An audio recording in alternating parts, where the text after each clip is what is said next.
weeks, a team from the General Office Sales and Service Department has visited most of the major cities in American Airlines, explaining the sales and service program for 1960. This team did such a good job in explaining the responsibilities which all of us have to our customers that I wanted you to see these responsibilities too, because they're not only the responsibilities of management, they are your responsibilities. The summary of this, which our Vice President of Sales and Service, Mr. Vic Fitzpatrick, gave, was so impressive that I've asked him to come here today and give this to you in its entirety, exactly like he gave it in 10 cities throughout American Airlines. Mr. Fitzpatrick. Let's take a close and personal look at a typical customer of American Airlines. For sake purpose of our illustration, let's call him Harry Jones. If we look closely, we find that Harry Jones is pretty much like the 24,200 of us that make up American Airlines. He dresses, sleeps, and eats in the same manner that we do. He has the same emotions that we have. But here there's a difference. Harry Jones has a right to his emotions. We must control ours. To Harry Jones, his is the biggest problem in the world. He's not interested in our problem.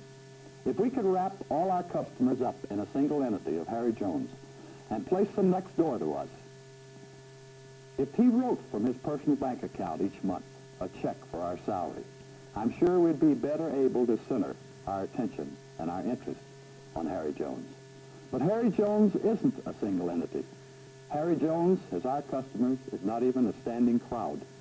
Harry Jones is a passing parade of some 10 million customers that judge American Airlines by the yardsticks that stand before it, representing American Airlines.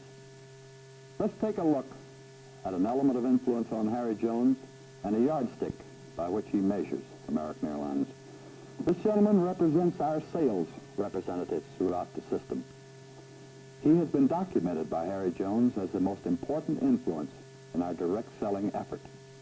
Have we sat down with this gentleman to explain to him the importance of the quality of awareness, the fresh pair of eyes that he brings to the environment in which he works, in a changing scene that affects American Airlines? Have we explained to him that though we try to funnel our advertising, that he must become the warhead that we place upon it to give it direction instead of a shotgun approach when we're dealing with policy and influence levels of travel? Have we explained to him that whether we deal with direct or indirect costs, it costs American Airlines somewhere between $44 and $88 a day when he puts on his hat and goes down in the elevator to do his day's work? Have we told him by national average that he'll have only 20 minutes face-to-face selling time with Harry Jones? Have we told him by national average that only 33% of his time will be productive and some 66% of it will be spent in traveling, in planning, and in meetings? This gentleman dictates to Harry Jones in many instances the way he travels. His intelligence that he brings to his sales effort is a yardstick by which Harry Jones measures American Airlines. Let's take a look at another element of influence on Harry Jones, a yardstick by which he measures American Airlines. This lady, by job description, is a telephone operator of American Airlines. Have we left the explanation of her job at this point? Or have we sat down to tell her that really in our minds she's a yard master, sitting on a flood of sales calls and channeling them into areas of handling? Have we told her that every transaction in American Airlines is based on the warmth or the lack of warmth in her voice? Have we told her that she's dealing with the most difficult individual in the world, in the American businessman? A man that expects 2 busy signals out of 100 to be good service? A man that expects us to answer 90% of our calls in 90 seconds if he's to accept our service as good service? Have we impressed this individual that she is the first contact with our customer for American Airlines, that she sets the entire tempo of our transaction? If we have, then I think she's a yardstick by which we're willing to be measured as American Airlines. Let's take a look at another element of influence on American Airlines. We've asked this young lady today to represent our sales agent personnel. Let's look at her first as a reservation agent. Have we told this young lady that every time she picks up a telephone that she's holding our average ticket sale in her hands?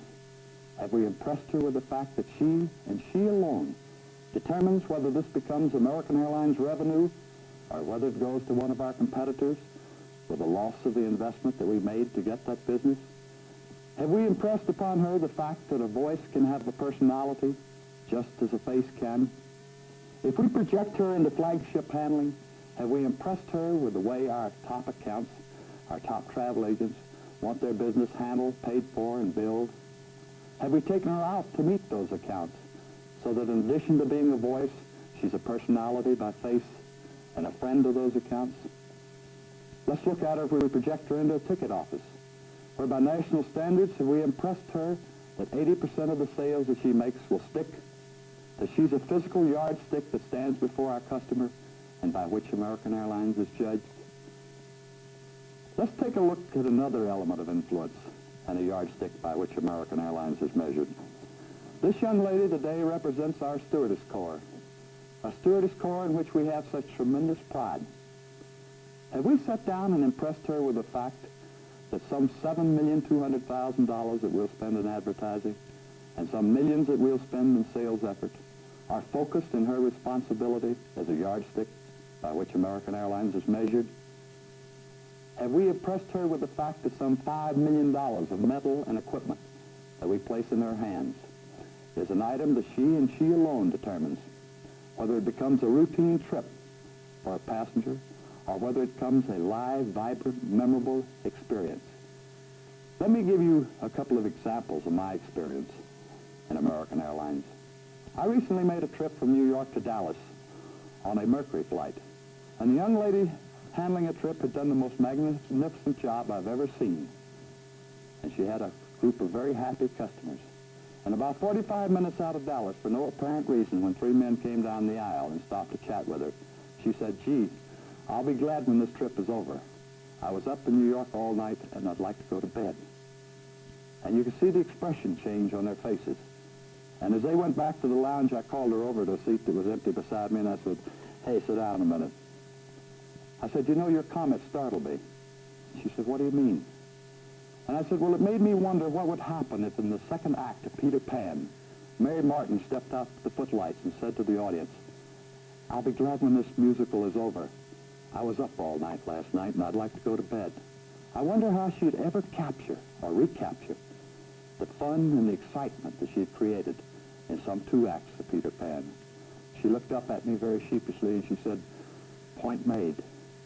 Are we exercising the objective responsibility we have to assist our people in the yardstick measurement that they represent for American Airlines?"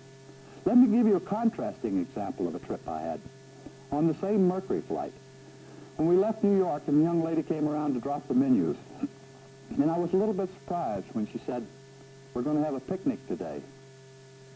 And as I looked up, she was gone.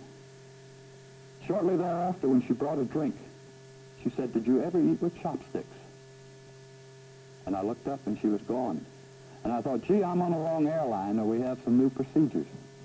But then all of a sudden, it all fell in place when she brought our dinner. Because when she brought dinner, there were two swizzle sticks sitting in the glass on the tray. And she said, "I'm sorry, but there isn't a piece of silverware on this airplane. And I thought it might be fun today if we had a picnic and found out whether you could eat with chopsticks."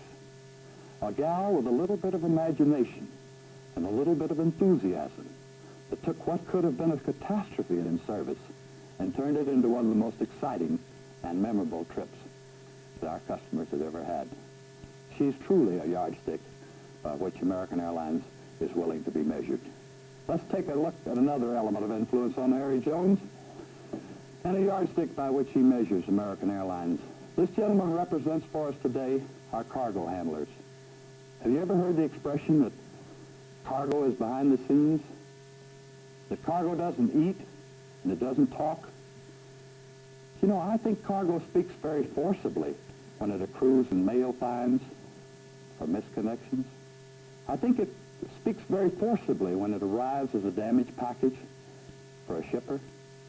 And I think it speaks very forcibly when we stop the production line of an automobile plant, as we did in the Bay Area at San Francisco for 2 days. Remember, Harry Jones is not only a frequent traveler, but he is a decision maker for cargo. And these two factors of passengers and cargo are interlinked. And I think it's vital that we sit down and impress our cargo handlers with the responsibility that's placed in their hands. Let's take a look at the last yardstick by which American Airlines is measured. This one is a correspondence that we send to our customers and receive from them. You'd say, gee, in the letters that we write, certainly we can control what people think of American Airlines. You know the frightening thing about this? There are as many interpretations of the written word as there are individuals who read it. If there's a question in your mind about this, take the sentence that says, I didn't say John stole the money. If you go through it and you underline each succeeding word, it says, I didn't say John stole the money. I didn't say John stole the money. I didn't say John stole the money. I didn't say John stole the money. I didn't say John stole the money. He got it some other way. As many interpretations of the written word as there are individuals who read it. I did an article some time back for a national magazine, and I got a wire from a friend of mine in New York kidding me about a couple of comments I'd made in the article. And I called my secretary in and I dictated a letter to him, which I believe to this day, as God is my judge, to be the most hilarious letter I've ever written. I could visualize him rolling around on the floor in his office in New York, in deep carpets, in gales of laughter.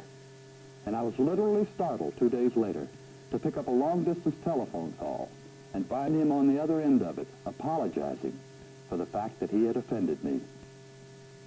Are we writing objectively to be sure our customers are reading what we want to say? If we are, I think these are yardsticks by which American Airlines can be measured. One piece of paper that an individual holds in his hand and by which he judges our intelligence, our integrity, and our capacity to perform. I think if I could leave one thought with you today, it would be this. No matter how many plans we make, or how many bulletins we write, or how many supervisory actions we plan, we can't dictate the character of American Airlines. That responsibility lies in the hands of our people. For American Airlines is more than airplanes, it's more than schedules, and it's more than good facilities. American Airlines is its people. In the eyes of Harry Jones, this is American Airlines. This will always be American Airlines. And when you and I have discharged our responsibility, I think it will be accomplished by impressing our people with the fact that they hold in their hands the very character of American Airlines. I think we know the job to be done. I'm confident that collectively we can get that job done.